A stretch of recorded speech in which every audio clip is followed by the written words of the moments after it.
আসসালামু আলাইকুম। আজকে দেখাবো আবার সেই সাদা মাংস। সাদা মাংসটা আসলে এটাকে খেতে খুব চমৎকার লাগে, আর সাদা মাংসটা না থাকলে আবার চলে না। কীরকম লাগে বলুন তো? আচ্ছা, এখানে সাদা মাংসের মধ্যে যা যা দিব সেই উপকরণগুলো আমি বেটে নিয়েছি। প্রথমে দিয়ে দিচ্ছি আপনার দারচিনি, একটা স্টার আদকান মশলা, তারপর আপনার কালো এলাচটা আর দারচিনি আর সবুজ এলাচ, এগুলা লং একসাথে দিয়ে দিলাম। তারপর দিয়ে দিচ্ছি আপনার পেঁয়াজ বাটা আর কাঁচামরিচ বাটা। এখানে কাঁচা পেঁয়াজটা কেটেও নিয়েছি, আবার বেটেও নিয়েছি। এটা যেন আদা বাটা আর কি, আদা আর কি পেঁয়াজটা সেরকম মিক্স করে বাটিনি, হালকা একটু ছেঁচে নিয়েছি। আর এখানে একটা কাঁচামরিচ, আর এখানে আপনার জয়ফল আর জয়রতি, এই দুটো একসাথে মিলিয়ে বেটে নিয়েছি। আর এখন দিয়ে দেবো লবণ। এই সামান্য অল্প কিছু মশলা দিয়ে এত চমৎকার এই যে রান্নাটা, এটা যে এত চমৎকার এটা বলার বাইরে। আপনারা একবার খেয়ে একবার দেখতে পারেন এটা, তাহলে বুঝতে পারবেন যে রান্নাটা কীরকম। এই রান্নার যে স্বাদটা, সেটা স্বাদটা তুলে তুলতে আপনাদের মুখে রুচিটাও আনবে খুব সুন্দর রকম। এখানে দিয়ে দিচ্ছি আপনার ধনে আর কি কালো গোলমরিচের গুঁড়া, আর আপনার পেঁয়াজ বাটা, আর আপনার কাঁচামরিচ বাটা, রসুন একসাথে বেটে নিয়েছি। এটা একটা ধনে জিরার গুঁড়া একসাথে সবসময় করি, তাই একসাথে এটাকে দিয়ে দিলাম। দিয়ে দিচ্ছি আদা বাটা,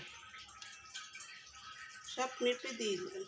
মেপে দিলে হয় কি সব সুন্দর মতো হয়ে যায়, এটা বোঝা যায়। আর এখানে দিয়ে দিচ্ছি আপনার সে শাহি গরম মশলার গুঁড়াটা, এটা নিজের হাতে বানানো, বাসা হোমমেড যে বানানো সেই রেসিপিটা আপনাদের সাথে শেয়ার করলাম। এখন দিয়ে দিচ্ছি লবণ, সব কিছুতে দিয়ে নিলাম। এখন দিয়ে দিচ্ছি আপনার একটু টক দই। টক দইটা না দিলে চলে, দিলে এটা একটু ভালো রেজাল্ট আসে। দিয়ে দিলাম একটু আপনার 1/4 কাপ টক দই। তো এখন সুন্দর করে যাতে মেখে নিচ্ছি, মাথাটাই আসো। আর এটার মধ্যে যে তেলটা দিতে হবে, তেল দিলে সুন্দর রেজাল্ট আসবে। আমি যে পাতিলে চড়াবো সেই পাতিলে এটাকে ঢেলে আমি এখানে নিয়ে নিচ্ছি।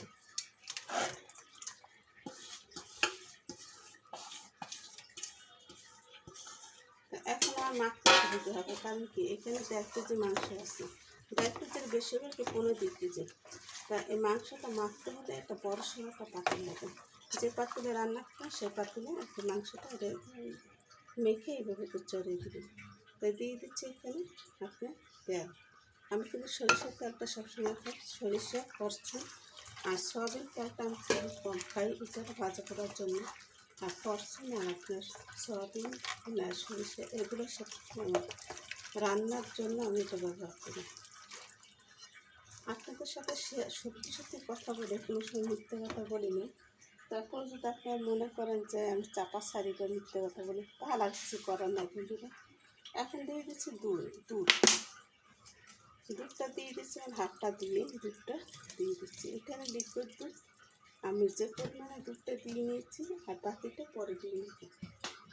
এখন আমি এটাকে একটু রেস্টে রেখে দিচ্ছি 5-10 মিনিট।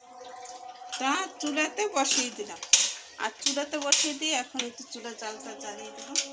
আর এখন আমি এটাকে রান্না করব। আর রান্না করার আগে এটাকে সুন্দরভাবে একটু নেড়ে চেড়ে দিচ্ছি। আপনাদের কাছে টমেটো সস থাকলে টমেটো সসটা দিয়ে নেবেন, আর না থাকলে স্কিপ করতে পারেন। আমার কাছে টমেটো ছিল তাই টমেটোটা দিয়ে দিলাম। এখন সুন্দর করে এটাকে নেড়ে চেড়ে ঢেকে রান্না করব।